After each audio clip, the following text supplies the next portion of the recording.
నా పెన్నుకు ఒక శైలి ఉంటుంది, దానికి ఒక స్టైల్ ఉంటుంది. సో అందుకనే అన్ని సక్సెస్లు అది చూస్తుంది. అందరికీ నమస్కారం అండి.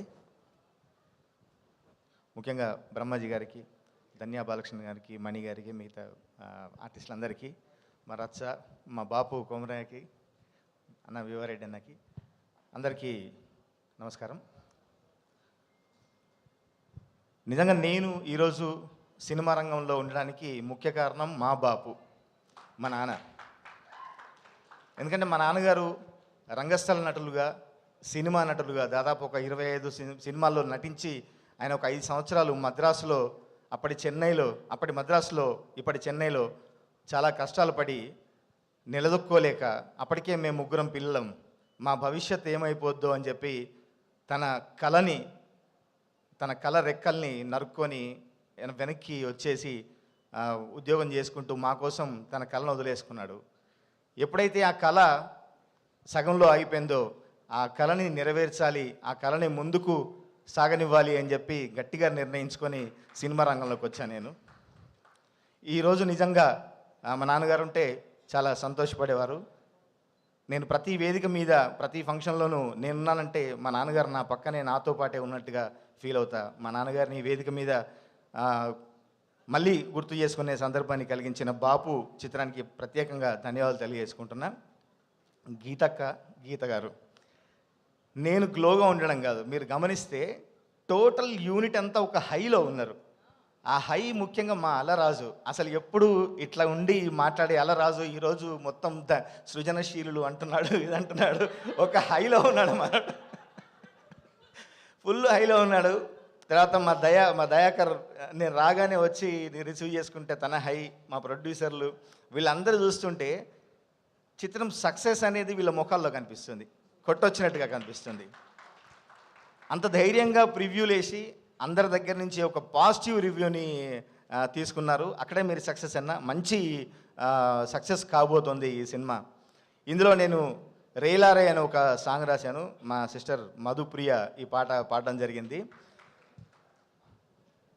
రైతుకి, నేలకి, ఆ సేనుకి, సెలకకి ఉండే సంబంధాన్ని చెబుతూ తల్లేరా ఈ సేను సెలక అని రాశాను. ఆ పాట ఎట్లాగో మా మధు పాడుతుంది.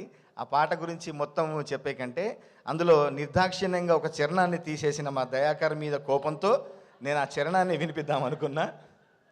ఇందులో అంటే ఫుటేజ్ కోసం అని చెప్పి ఒక పల్లవి చరణం మాత్రమే పెట్టారు. 2 చరణాలు రాశా. యాక్చువల్గా నాకు నచ్చిన ఒక చరణం ఇందులో ఉంటుంది.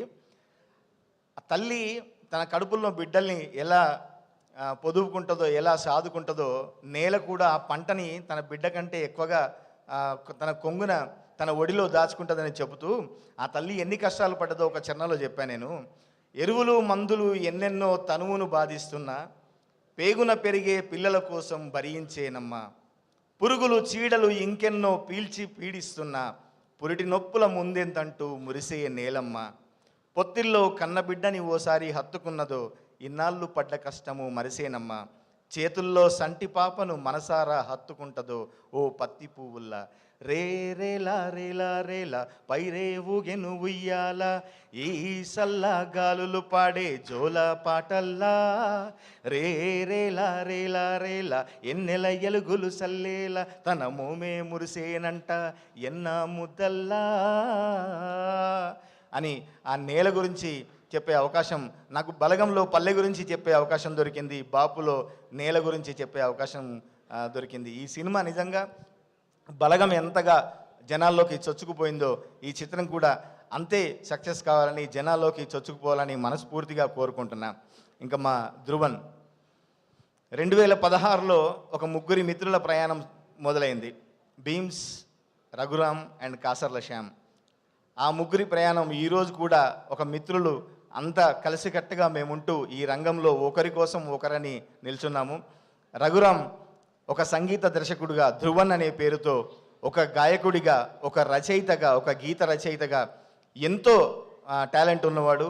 ఈరోజు తన ప్రయాణాన్ని మెల్లిమెల్లిగా సాగిస్తున్నాడు. ఖచ్చితంగా ఈ సినిమా తర్వాత గట్టిగా వినిపించే పేరు అవ్వబోతుంది.